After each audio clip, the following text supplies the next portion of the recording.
Saat ini, sosial media adalah wadah yang digunakan oleh sebagian besar orang dari berbagai kalangan dan bahkan mancanegara untuk menuangkan ide serta gagasan dan bahkan informasi penting yang dapat dinikmati oleh masyarakat luas.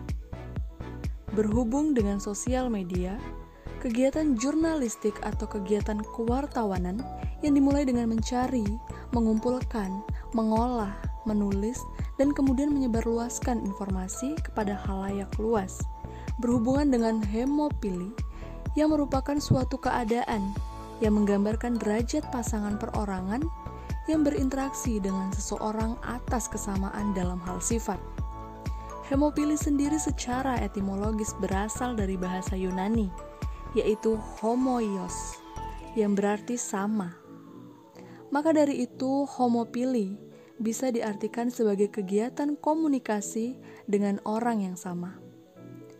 Dalam sosiologi, prinsip yang diperkenalkan Lazarsfeld dan Merton, hemofili dinyatakan bahwa individu yang serupa akan lebih dekat secara sosial satu sama lain daripada orang yang berbeda.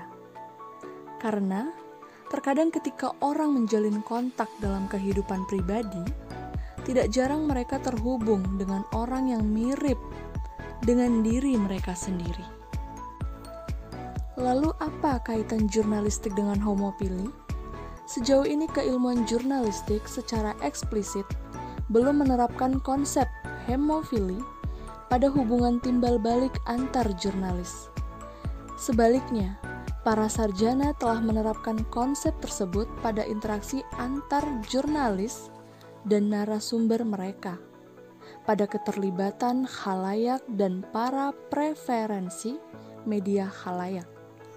Dan untuk mengeksplorasi aspek ini lebih jauh, perbedaan antara tiga jenis orientasi jurnalis memberikan titik awal yang berguna. Yang pertama, jurnalis cenderung menjaga kontak dekat dengan rekan kerja mereka dalam kehidupan pribadi.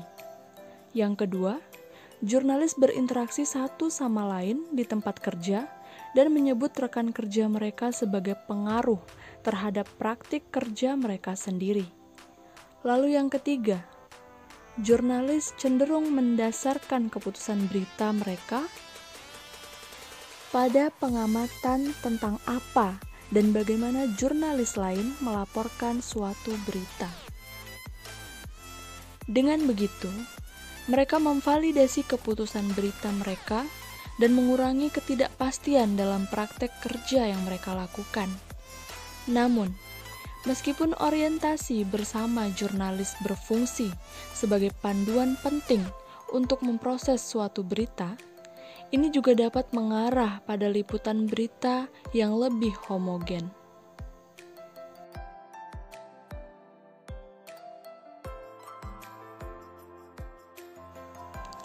Hemofili dalam jejaring sosial secara alami disebabkan oleh kedekatan geografis, aspek organisasi bersama, misalnya sekolah, pekerjaan, dan kegiatan rekreasi bersama, membuat teknologi telah memisahkan hubungan sosial dari pertemuan pribadi. Namun, sebagai media digital yang setara dengan jaringan pribadi di dunia offline, SNS memberikan topik baru pada tradisi penelitian tentang hemofili. Meneliti terkait ikatan elektronik antara orang-orang dapat mengungkapkan apakah asumsi tentang hemofili ditransfer dari analog ke digital, eratnya hubungan jurnalistik hemofili. Karena SNS berpotensi memperluas lingkungan sosial pengguna individu. Orang dapat berasumsi bahwa ikatan elektronik lebih heterofil daripada ikatan sosial dalam kehidupan nyata.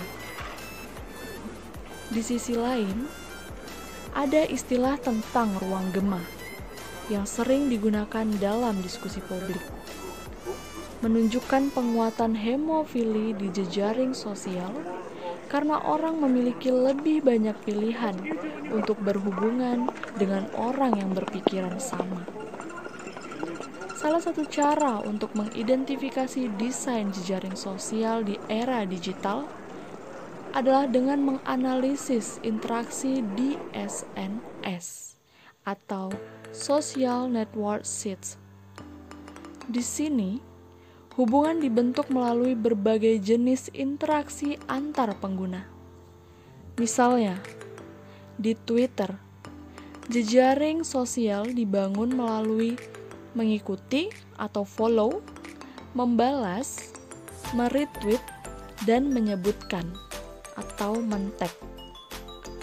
Penelitian menunjukkan bahwa Twitter menunjukkan tingkat timbal balik yang rendah, khususnya karena individu dengan banyak pengikut biasanya tidak mengikuti banyak pengguna lain, seperti selebgram, artis, dan lain sebagainya, yang kita tahu bahwa mereka tidak akan mengikuti banyak pengguna lain, namun mereka banyak diikuti oleh masyarakat seperti kita. Menemukan tingkat hemofili politik yang lebih tinggi di jaringan pengikut, timbal balik, atau followers daripada di jaringan non-timbal balik. Akibatnya, penelitian tentang hubungan Twitter sebagian besar berfokus pada ikatan sosial yang lebih kuat seperti mengikuti timbal balik, balasan, retweet, dan sebutan.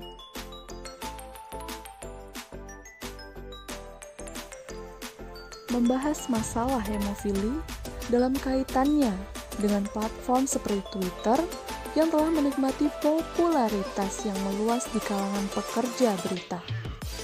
Dengan biasanya 70 hingga 80% jurnalis di banyak masyarakat barat diyakini mengoperasikan akun.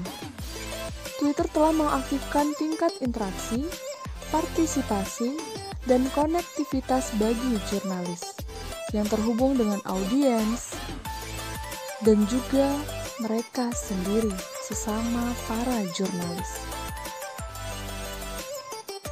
Pengoperasian akun menunjukkan bahwa jurnalis menormalkan media sosial, yang berarti bahwa teknologi baru disesuaikan dengan praktik kerja yang ada, dan perubahan mungkin hanya bersifat bertahap.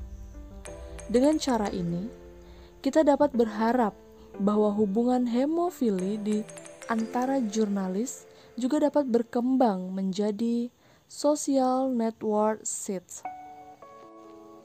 Terdapat bukti nyata dari Norwegia dan Swedia yang menunjukkan bahwa penyiar layanan publik cenderung berinteraksi secara khusus dengan jurnalis di akun Twitter mereka. Di Amerika Serikat, jurnalis sering meretweet jurnalis lainnya dan mempromosikan berita serta tweet mereka sendiri dengan koleganya. Demikian pula jaringan interaksi jurnalis politik Jerman didominasi oleh pertukaran antar jurnalis yang mengarah pada apa yang mereka sebut sebagai gelembung yang berpusat pada jurnalisme. Temuan-temuan tersebut menunjukkan normalisasi Twitter terkait jaringan sosial yang dipakai oleh para jurnalis. Peran penting yang dimainkan rekan kerja di jaringan offline jurnalis dialihkan ke social network sites. Meskipun hal ini sendiri tidak mengherankan, mengingat bukti masa lalu sangat sedikit yang diketahui tentang sejauh mana dapat menemukan tanda-tanda hemofili lebih lanjut dalam jaringan sosial online ini. Kesimpulan dari jurnalis homofili on social media adalah ketika seorang jurnalis melakukan kegiatan berkomunikasi sesama jurnalis lainnya melalui sosial media secara rutin, maka akan terjadi homofili, di mana terjadi keterikatan pemikiran yang sama antara jurnalistik satu dengan jurnalis yang lainnya, sehingga akan terjadi komunikasi yang efektif. Dan peran dari sosial media itu sendiri adalah menghubungkan atau menjadi wadah berkomunikasi antara jurnalis satu dengan jurnalis lainnya dalam melakukan kegiatan kewartawanan dan menjalin koneksi atau relasi sesama jurnalis. Mungkin sekian yang bisa saya sampaikan. Lebih dan kurangnya saya mohon maaf. Assalamualaikum warahmatullahi wabarakatuh.